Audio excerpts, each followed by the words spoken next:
இறையேசுவில் எனதருமை சகோதர சகோதரிகளே, இந்த 7ஆம் அதிகாரமானது இஸ்ரேல் மக்களுடைய 12 குலத்தை சார்ந்த 12 தலைவர்களும் அவர்களுடைய காணிக்கைகளை கடவுளுக்கு கொண்டு வருவதையும், அந்த காணிக்கைகள் ஒன்றுபடி ஒன்றாக ஒவ்வொரு நாளும் ஒவ்வொருத்தர் அந்த காணிக்கையை செலுத்த வேண்டும் என்பதையும், அதோடு அந்த முதல் நாள் கொண்டு வந்த ஆடு மாடுகளை எவ்வாறு இவர் பிரித்து மற்ற அந்த குலத்தாருக்கு, முக்கியமாக சந்திப்பு கூடாரத்தில் பணி செய்து கொண்டிருக்கக்கூடிய அந்த குடும்பங்களுக்கு அதை பிரித்து கொடுப்பதை நாம் பார்க்கிறோம்.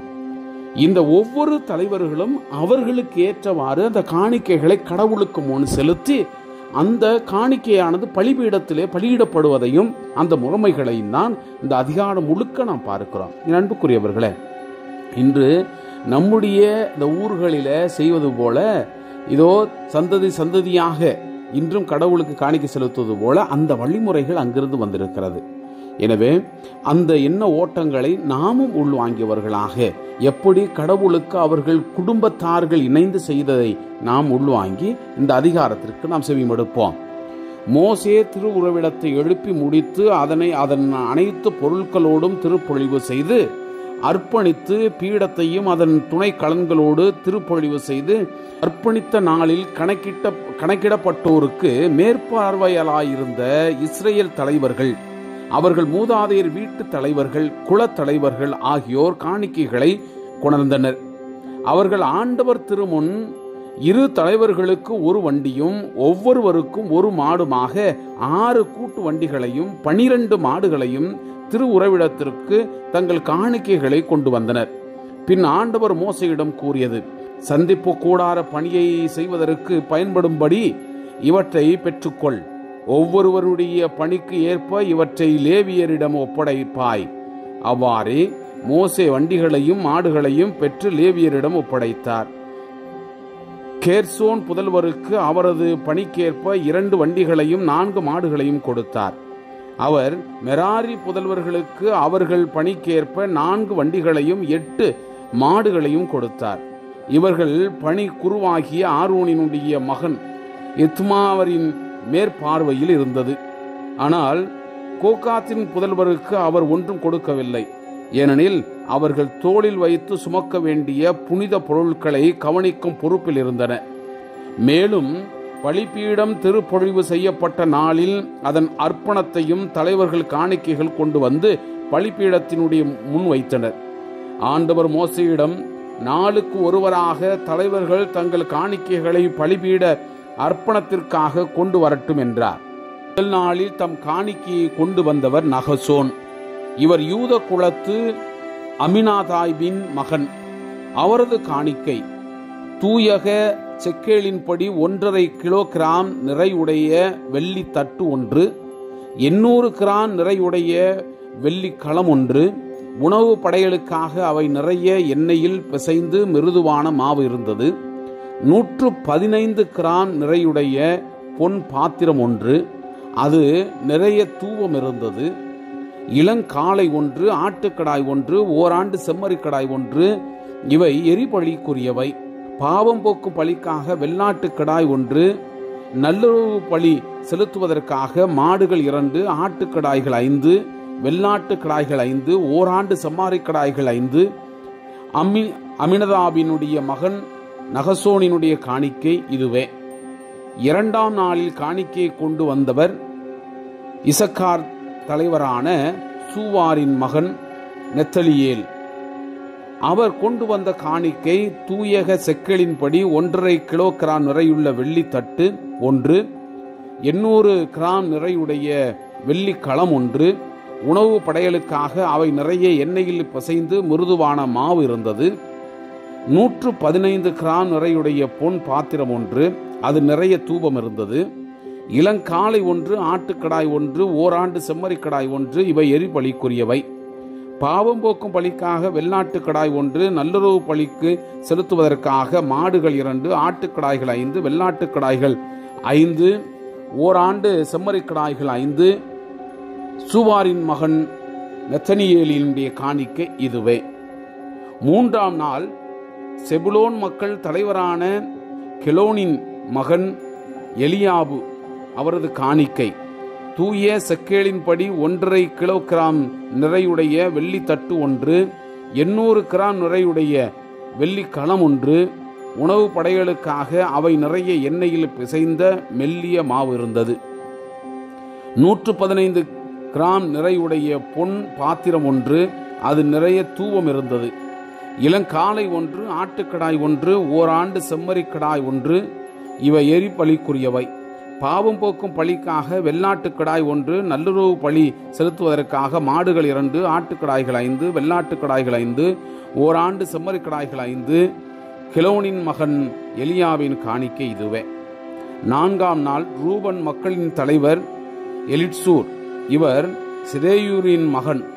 அவர் காணிக்கை தூயக செக்கலின்படி 1.5 கிலோகிராம் நிறையுடைய வெள்ளி தட்டு ஒன்று, 800 கிராம் நிறையுடைய வெள்ளி களம் ஒன்று, உணவு படைகளுக்காக அவை நிறைய எண்ணெயில் பிசைந்த மிருதுவான மாவு இருந்தது. 115 கிராம் நிறையுடைய பொன் பாத்திரம் ஒன்று, அது நிறைய தூபம் இருந்தது. இளங்காளை ஒன்று, ஆட்டுக்கடாய் ஒன்று, ஓராண்டு செம்மறி கடாய் ஒன்று, இவை எரிபலிக்குரியவை. பாவம் போக்கும் பலிக்காக வெள்ளாட்டுக்கடாய் ஒன்று, நல்லுறவு பலி செலுத்துவதற்காக மாடுகள் 2, ஆட்டுக்கடாய்கள் 5, வெள்ளாட்டுக்கடாய்கள் 5, ஓராண்டு செம்மறி கடாய்கள் 5. செதேயூருடைய புதல்வன் எலிட்சூரினுடைய காணிக்கை இதுவே. 5ஆம் நாள் சிமியோன் மக்களின் தலைவர் செலுமியேல், இவர் சுருட்சத்தாயினுடைய மகன். அவர் காணிக்கை தூயக செக்கலின்படி 1.5 கிலோகிராம் நிறையுடைய வெள்ளித்தட்டு ஒன்று, 800 கிராம் நிறையுடைய வெள்ளி களம் ஒன்று, உணவு படைகளுக்காக அவை நிறைய எண்ணெய் பிசைந்து மிருதுவான மாவு இருந்தது. 115 கிராம் நிறையுடைய பொன் பாத்திரம் ஒன்று, அதில் நிறைய தூபம் இருந்தது. இளங்காளை ஒன்று, ஆட்டுக்கடாய் ஒன்று, ஓராண்டு செம்மறி கடாய் ஒன்று, இவை எரிபலிக்குரியவை. பாவம் போக்கும் பலிக்காக வெள்ளாட்டுக்கடாய் ஒன்று, நல்லுறவு பலி செலுத்துவதற்காக மாடுகள் 2, ஆட்டுக்கடாய்கள் 5, வெள்ளாட்டுக்கடாய்கள் 5, ஓராண்டு செம்மறி கடாய்கள் 5.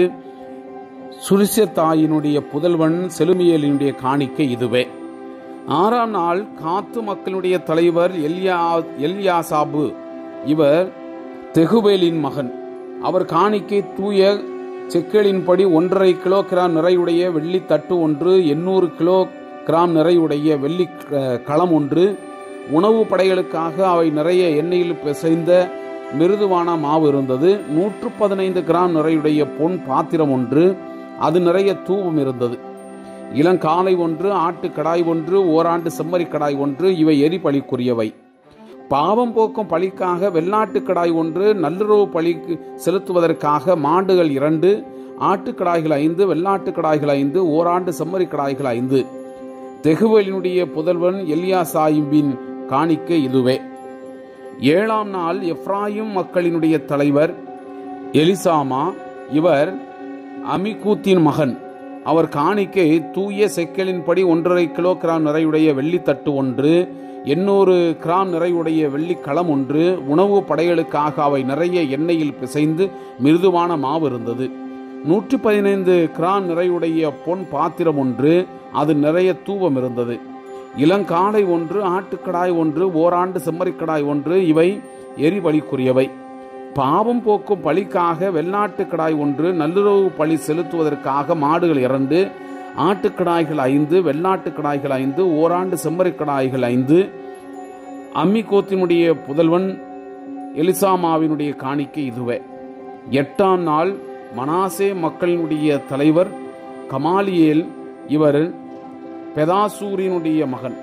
அவர் காணிக்கை தூயக செக்கலின்படி 1.5 கிலோகிராம் நிறையுடைய வெள்ளி தட்டு ஒன்று, 800 கிலோகிராம் நிறையுடைய வெள்ளி களம் ஒன்று, உணவு படைகளுக்காக அவை நிறைய எண்ணெயில் பிசைந்து மிருதுவான மாவு இருந்தது. 115 கிராம் நிறையுடைய பொன் பாத்திரம் ஒன்று, அது நிறைய தூபம் இருந்தது. இளங்காளை ஒன்று, ஆட்டுக்கடாய் ஒன்று, ஓராண்டு செம்மறிக்கடாய் ஒன்று, இவை எரிபலிக்குரியவை. பாவம் போக்கும் பலிக்காக வெள்ளாட்டுக்கடாய் ஒன்று, நல்லுறவு பலி செலுத்துவதற்காக மாடுகள் 2, ஆட்டுக்கடாய்கள் 5, வெள்ளாட்டுக்கடாய்கள் 5, ஓராண்டு செம்மறிக்கடாய்கள் 5. பெதாசூரினுடைய புதல்வன் கமாலியேலினுடைய காணிக்கை இதுவே. 9ஆம் நாள் பென்யமின் மக்களினுடைய தலைவர் அபிதான், இவர் கிதையோனினுடைய மகன். அவர் காணிக்கை தூய செக்கலின்படி 1.5 கிலோகிராம் நிறையுடைய வெள்ளை தட்டு ஒன்று, 800 கிராம் நிறையுடைய வெள்ளி களம் ஒன்று, உணவு படைகளுக்காக அவை நிறைய எண்ணெயில் பிசைந்து மிருதுவான மாவு இருந்தது. 115 கிராம் நிறையுடைய பொன் பாத்திரம் ஒன்று, அதில் நிறைய தூபம் இருந்தது. இளங்காளை ஒன்று, ஆட்டுக்கடாய் ஒன்று, ஓராண்டு செம்மறிக்கடாய் ஒன்று, இவை எரிபலிக்குரியவை. பாவம் போக்கும் பலிக்காக வெள்ளாட்டுக்கடாய் ஒன்று, நல்லுறவு பலி செலுத்துவதற்காக மாடுகள் 2, ஆட்டுக்கடாய்கள் 5, வெள்ளாட்டுக்கடாய்கள் 5, ஓராண்டு செம்மறிக்கடாய்கள் 5. கிதையோனுடைய புதல்வன் அபிதாயின் காணிக்கை இதுவே. 10ஆம் நாள் தான் மக்களினுடைய தலைவர் அகியேசர், இவர் அம்மிசத்தாயினுடைய மகன். அவர் காணிக்கை தூய செக்கலின்படி 1.5 கிலோகிராம் நிறையுடைய வெள்ளி தட்டு ஒன்று, 800 கிலோகிராம் நிறையுடைய வெள்ளி களம் ஒன்று, உணவு படைகளுக்காக அவை நிறைய எண்ணெயில் பிசைந்த மிருதுவான மாவு இருந்தது. 115 கிராம் நிறையுடைய பொன் பாத்திரம் ஒன்று, அதில் நிறைய தூபம் இருந்தது. இளங்காளை ஒன்று, ஆட்டுக்கடாய் ஒன்று, செம்மறிக்கடாய் ஒன்று, இவை எரிபலிக்குரியவை. பாவம் போக்கும் பலிக்காக வெள்ளாட்டுக்கடாய் ஒன்று, நல்லுறவு பலி செலுத்துவதற்காக மாடுகள் 2, ஆட்டுக்கடாய்கள் 5, வெள்ளாட்டுக்கடாய்கள் 5, ஓராண்டு செம்மறிக்கடாய்கள் 5. அம்சத்தாயினுடைய புதல்வன் காணிக்கை இதுவே. 11ஆம் நாள் ஆசேர் மக்களுடைய தலைவர் பகியேல், இவர் ஒக்ரானின் மகன். அவர் காணிக்கை தூயக செக்கேலின்படி 1.5 கிலோகிராம் நிறையுடைய வெள்ளி தட்டு ஒன்று, 800 கிராம் நிறையுடைய வெள்ளி களம் ஒன்று, உணவு படைகளுக்காக அவை நிறைய எண்ணெயில் பிசைந்து மிருதுவான மாவு இருந்தது. 115 கிராம் நிறையுடைய பொன் பாத்திரம் ஒன்று, அது நிறைய தூவம் இருந்தது. இளங்காளை ஒன்று, ஆட்டுக்கடாய் ஒன்று, ஓராண்டு செம்மறிக்கடாய் ஒன்று, இவை எரிபலிக்குரியவை. பாவம் போக்கும் பலிக்காக வெள்ளாட்டுக்கடாய் ஒன்று, நல்லுறவு பலி செலுத்துவதற்காக மாடுகள் 2, ஆட்டுக்கடாய்கள் 5, வெள்ளாட்டுக்கடாய்கள் 5, ஓராண்டு செம்மறிக்கடாய்கள் 5. ஒக்ரானினுடைய மகன் பகியலினுடைய காணிக்கை இதுவே. 12ஆம் நாள் நப்தலி மக்களினுடைய தலைவர் அகிரா, இவர் ஏனானினுடைய மகன். அவர் காணிக்கை தூய செக்கலின்படி 1.5 கிலோகிராம் நிறையுடைய வெள்ளி தட்டு ஒன்று, 800 கிராம் நிறையுடைய வெள்ளி களம் ஒன்று, உணவு படைகளுக்காக அவை நிறைய எண்ணெயில் பிசைந்து மிருதுவான மாவு இருந்தது. 115 கிராம் நிறையுடைய பொன் பாத்திரம் ஒன்று, அது நிறைய தூபம் இருந்தது. இளங்காளை ஒன்று, ஆட்டுக்கடாய் ஒன்று, ஓராண்டு செம்மறிக்கடாய் ஒன்று, இவை எரிபலிக்குரியவை. பாவப்போக்கும் பலிக்காக வெள்ளாட்டுக்கடாய் ஒன்று, நல்லுறவு பலி செலுத்துவதற்காக மாடுகள் 2, ஆட்டுக்கடாய்கள் 5, வெள்ளாட்டுக்கடாய்கள் 5, ஓராண்டு செம்மறிக்கடாய்கள் 5. ஏனெனில் ஏனானினுடைய புதல்வன் அகிராவின் காணிக்கை இதுவே. பலிபீடம் திருப்பொழிவு செய்யப்பட்ட நாளில் இஸ்ரேல் தலைவரிடமிருந்து வந்த அதற்கான அர்ப்பண காணிக்கைகள் இவையே. வெள்ளி தட்டுகள் 12, வெள்ளி களங்கள் 12, பொன் பாத்திரங்கள் 12, தூப செக்கேலின்படி வெள்ளி தட்டினுடைய நிறை 1.5 கிலோகிராம், வெள்ளி தட்டினுடைய நிறை 800 கிலோகிராம். தூயக செக்கலின்படி அனைத்து வெள்ளி பாத்திரங்களினுடைய நிறை 27 கிலோ 600 கிராம். தூபம் நிறைந்திருந்த பொன் பாத்திரங்கள் 12. தூயக செக்கலின்படி ஒவ்வொன்றின் நிறை 115 கிராம். ஆக பொன் பாத்திரங்கள் அனைத்தினுடைய நிறை 1 கிலோ 380 கிராம். எரிபலிக்கான மொத்த கால்நடைகள் காளைகள் 12, ஆட்டுக்கடாய்கள் 12, ஓராண்டு செம்மறிக்கடாய்கள் 12, இவற்றின் உணவு படையிலும் இவற்றுடன் சேரும். பாவம் போக்கும் பலிக்கான வெள்ளாட்டுக்கடாய்கள் 12, நல்லுறவு பலி செலுத்துவதற்காக மொத்தம் கால்நடைகள் காளைகள் 24, ஆட்டுக்கடாய்கள் 60, வெள்ளாட்டுக்கடாய்கள் 60, ஓராண்டு செம்மறிக்கடாய்கள் 60. பலிபீடம் திருப்பொழிவு செய்யப்பட்ட பின் அதன் அர்ப்பண காணிக்கை இதுவே. ஆண்டவருடன் பேசும்படி மோசே சந்திப்பு கூடாரத்தினுள் சென்றார். 2 கெருபுகளிடையே உடன்படிக்கை பேழையினுடைய மேலிருந்து இரக்கத்தின் அரியணையிலிருந்து பேசிய குரலை அவர் கேட்டார். ஆண்டவர் அவருடன் பேசினார்.